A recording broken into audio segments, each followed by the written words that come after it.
This is IGN. The final 2-hour episode of Stranger Things will premiere both on Netflix and in theaters nationwide. Welcome to your IGN Daily Update. But first, as part of its Fallout Day broadcast, Bethesda announced Fallout 4 Anniversary Edition, due out across PC, PlayStation, and Xbox on November 10th, 2025, and on Nintendo Switch 2 in 2026. It's the first time Fallout 4 will be available on a Nintendo console. Fallout 4 Anniversary Edition, designed to coincide with the post-apocalyptic role-playing game's 10th anniversary, contains the 6 official add-ons and over 150 pieces of Creation Club content.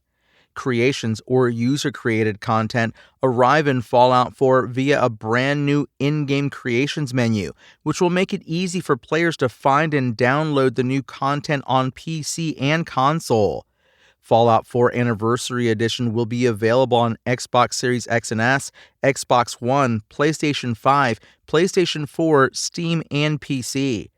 The anniversary upgrade comes to the same platforms, and players on Game Pass and PlayStation Plus will be able to access the DLCs and/or Creations content via 2 upgrade options. It's the latest version of Fallout 4 following last year's big next-gen update, which was released following heightened interest in all things Fallout following the hugely popular Fallout TV show. Bethesda has said it will get around to releasing Fallout 5, but not before The Elder Scrolls 6 comes out. Fallout 4 Anniversary Edition wasn't the only Fallout project revealed by Bethesda. For more, check out everything announced during the Fallout Day broadcast at IGN.com. And now some not-so-good Nintendo news.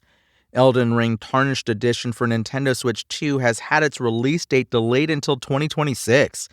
Originally planned for a 2025 launch, the Switch 2 version of From Software's 2022 Game of the Year winning fantasy RPG Elden Ring will now arrive next year to, quote, allow time for performance adjustments. This new package of the base game plus its Shadow of the Erdtree DLC was due to land on Nintendo's new console sometime this year, but the studio has now pushed it to presumably focus on the technical concerns that have been raised by those who have played it in its pre-launch state. This is something IGN has first-hand experience of, having called Elden Ring on Switch 2 a, quote, disaster in handheld mode after checking it out at Gamescom a couple months ago. Performance was said to suffer in particular when exploring the world. We don't yet know when in 2026 Elden Ring Tarnished Edition will arrive, with a firm date still being kept close. But let's hope it's in a much better state when we get to see it next.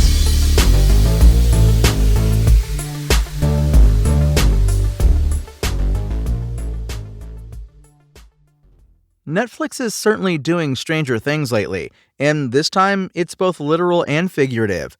The series finale episode of Stranger Things will officially be shown in movie theaters, a move that goes against the streamer's well-known ethos.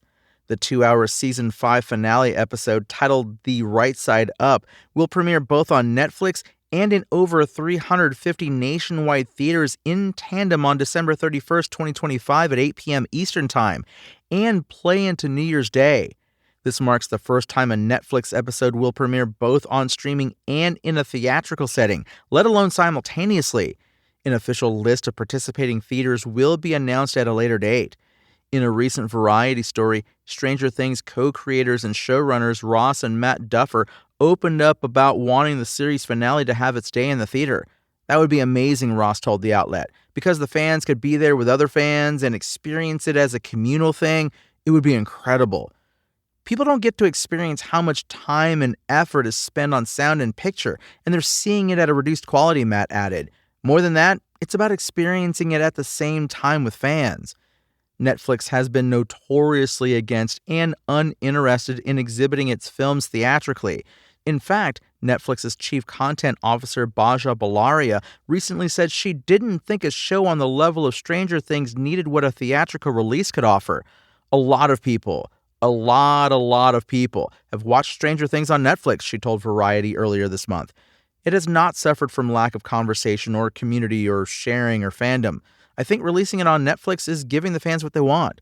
However, late this summer, Netflix took its mega-hit animated film K-pop Demon Hunters to theaters for a one-weekend special sing-along edition release, which totally killed at the box office, and fans had a blast. Did K-pop Demon Hunters blaze a trail for Netflix in theaters? Stranger Things Season 5 is set to release in 3 sections. The first 4 episodes will drop for Thanksgiving on November 26th. The next 3 episodes will come out on Christmas, and the final episode will debut on New Year's Eve. That's your IGN Daily Update. My name is Tony Jackson, and if you want more news on your favorite games and entertainment topics, make sure to visit us at IGN.com. You can also download our free app on your phone or console and subscribe to our weekly podcast through the podcast service of your choice.